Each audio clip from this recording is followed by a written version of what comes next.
Hello everyone, welcome to this video on Professional English. This is the first of my series on Professional English. What is Professional English? It's basically the English which is required to work and live life as professionals. So we've all been studying English from school from a very small age, but sometimes we don't have the vocabulary and the understanding of how to best communicate using the English language in different situations. So from experience we can gain that. So this is an easy way of picking up some of the finer points of communication as a professional. So in this series I will be giving you vocabulary, some tips, and that will help you take forward and bring out your best. So I'll be speaking in English because it's basically an English video, but feel free to ask doubts and I'll definitely answer to the comments of the video.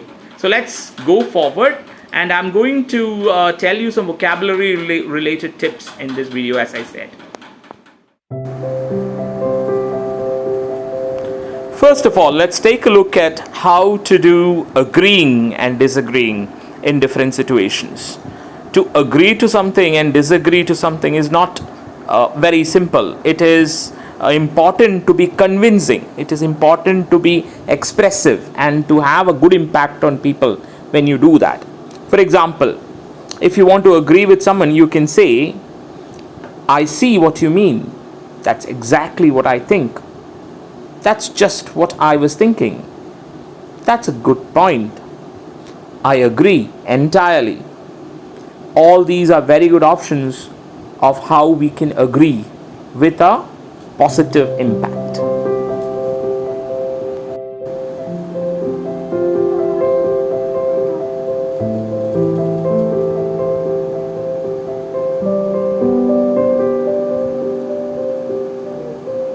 Another set of options is quite right, I couldn't agree more. A little bit more complex way of agreeing.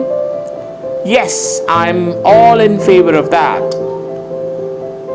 I fully agree to your offer. That's more like in a business or transaction context. We can use this to refer to the offer, whatever is being discussed. Agreed. We are all for it, meaning we are all supportive of it. No objection means there is agreement. There is no argument, then there is no point in fighting. There is no point in having a disagreement. That's the meaning. Quite right. Correct.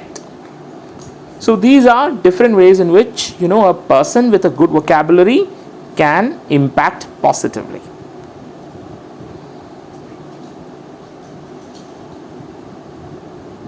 All right, we'll leave it there, shall we? That is basically, closing a deal or agreeing to something, or unnecessary discussion is avoided with a agreement there.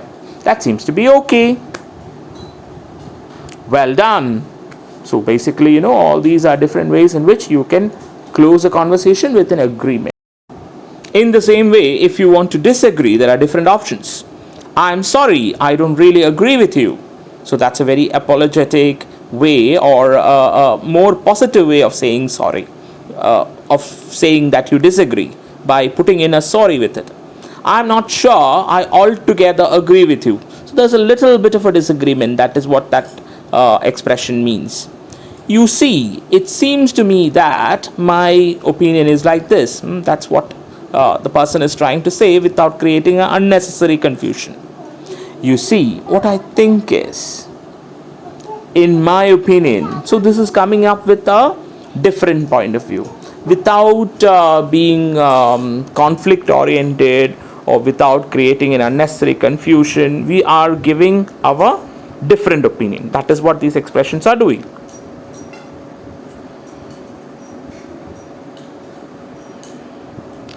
I can see what you mean, but that basically means I can understand what you mean, but there is another important thing. I don't think so, because I don't think it's a good idea. Then you are explaining why you feel so. Maybe, but don't you think what you are saying could be true, but don't you think there is another side to it? That is what the person is trying to say there. That's true, but on the other hand, So more than what you have said, there is something else which we have to look at. So, the attention is invited to that. I'm afraid I really can't agree with you. It's a very polite way of saying I cannot agree. So, the important thing to understand is there are very polite ways of disagreeing if you are a working professional without creating unnecessary tension. Merry Christmas, all of you. I hope you learned a couple of things from this vocabulary.